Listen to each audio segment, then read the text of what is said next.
అమూల్య వదిన కూడా మనతో పాటు ఉన్నారు, మాట్లాడదాము. అమ్మ, ఎలా ఉండేది అమూల్య? అంటే ఇంత జరుగుతుంది, ఇప్పుడు వాళ్ళ అమ్మగారితో మాట్లాడితే కూడా చెప్తున్నారు సీసీ కెమెరాల్లో అమ్మాయిని చూసి విసిగించేవాళ్ళు, వేధించేవాళ్ళు, పోలీస్ స్టేషన్కి వెళ్ళినా కూడా మాకు ఎలాంటి న్యాయం జరగలేదు అని అంటున్నారు.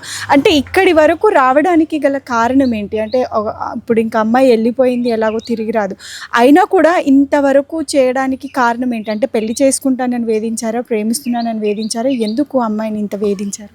అది ఎందుకు వేధించారో మాకు ఎప్పుడు చెప్పలేదు. తను ఏం చూసుకున్నా తనే చూసుకునేది, మా వరకు రాదు. ఏమంటే గొడవ అయినప్పుడు మేము అన్నం వాళ్ళతోటి, మీరైతే మా పాపకి వీడియో తీయలేదని అంటారు కదా, మరి కూర్చొని మాట్లాడుకుందాం. మా పాప అయితే ఏమన్నది, ప్రమాణం చేసుకోండి తీయలేదని, నేను కేసు రిటర్న్ తీసుకుంటానని అన్నది. మేము బి అన్నాం. మేమంటే మా మీదకి రిటర్న్ గొడవకు వచ్చారు వాళ్ళు. కానీ పాప నన్ను అట్లా హరాస్మెంట్ చేస్తురు వదినా అని చెప్పింది. చెప్తే మా చిన్నమామ వెళ్ళి వాళ్ళని అడిగాడు, మీ బాబు వచ్చి అలా హరాస్మెంట్ చేస్తుండంట, మరి బిల్డింగ్లో వలిచాడంట, చంపేస్తా, నువ్వైనా చావాలి లేకపోతే నేనే నిన్ను చంపేస్తాను అన్నాడు. ఎందుకు అంతే అంత హరాస్మెంట్ చేయడానికి గల కారణం ఏంటి? అంటే అమ్మాయిని పెళ్లి చేసుకుందామనా, ప్రేమించమనా, లేకపోతే ఎందుకు అమ్మాయిని విసిగించడానికి కారణం ఏమి? అంటే వీడియో తీశారు కదా మేడం, అది బాత్రూంలోకి వెళ్ళి వీడియో తీశారు కదా, రాగానే తడి బట్టలతోటే రోడ్డు మీదకి వచ్చింది పాప.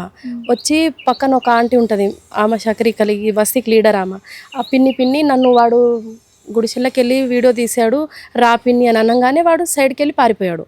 అప్పుడే పారిపోగానే అప్పటి నుంచి టార్చర్ మొదలైంది ఇక ఆ పాపకి. అయితే ఒకసారి ఆమె నెంబర్ తీసుకొని ఏదో టార్చర్ పెట్టిండని చెప్పింది. ఆ నెంబర్ సిమ్ తీసేసి తను పడేసింది. ఇక అప్పటి నుంచి తను బ్యాంగిల్ స్టోర్ ఉంది కదా అక్కడికి వెళ్ళి వస్తున్నప్పుడు నైట్ టైం చూసి బిల్డింగ్లో చూసి సతాయిచ్చేటోడని ఒకసారి వచ్చి చెప్తే ఇక్కడ పబ్లిక్ ఎవరు నమ్మలే, పోలీసులు గిట్ట నమ్మలే అమ్మని. ఇది విషయం జరిగింది. ఇక మిగతా అన్నీ తన మనసులో పెట్టుకొని తను సూసైడ్ చేసుకుంది.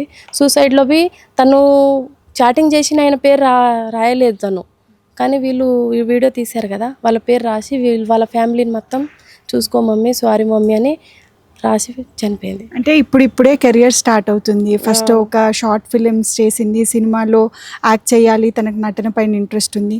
ఇలా జరగడం అంటే, ఇట్లా ఆడపిల్లలతో ఇలాంటివి జరగడం ఎట్లా అనిపిస్తుంది? ఇట్లా జరగకుండా మళ్ళీ ఇంకా ఏవైనా చర్యలు తీసుకోవాలంటే ఏం చెప్తారు? అంటే వాళ్ళని శిక్షిస్తేనే కదా మేడం తెలిసేది. వాళ్ళ ఇంట్లో ఎవరు ఆడపిల్లలు లేరు, వాళ్ళ మగపిల్లలే కాబట్టి ఒక ఆడదాన్ని అర్థం చేసుకోలేకపోయారు.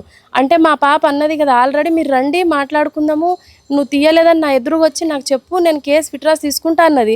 మరి ఆ రోజు వచ్చి వాళ్ళు తప్పు చేయని వాళ్ళు ఉంటే ఆ రోజు రావాలే కదా మేడం. మరి ఆ రోజు రానంటే వాళ్ళ తప్పే కదా. మన చనిపోయిన వాళ్ళు బస్సు ఎక్కడెక్కడ మనుషులు అందరూ వచ్చారు, వాళ్ళు ఎందుకు రాలే? ఎవ్వరు రాలేదు. వాళ్ళు ఆ రోజు ఇప్పటికే చనిపోయి కూడా 16 రోజులు అయిపోతుంది. ఇన్ని రోజులలో కూడా మీకు ఇంకా ఇప్పటి వరకు ఎలాంటి రెస్పాన్స్ కానివ్వండి ఏమీ లేదు. సో ఫర్దర్గా ఇంకా మీరు ఏం కోరుకుంటున్నారు? ఫర్దర్గా ఏం లేదు మేడం, వాళ్ళని కరెక్ట్గా తీసుకుపోయి శిక్షించాలి, ఇది ఒక్కటే మేము కోరుకునేది. తను ఆల్రెడీ లెటర్లో రాసింది కదా మేడం, వాళ్ళని శిక్షిస్తేనే నేను మనశ్శాంతి మమ్మీ, నిన్ను గెలవనియర్ మమ్మీ, సారీ మమ్మీ, వాళ్ళ ఫ్యామిలీ మొత్తం పట్టుకోవాలి మమ్మీ అని రాసింది మేడం. అంతే మేము కోరుకునేది అదొక్కటే.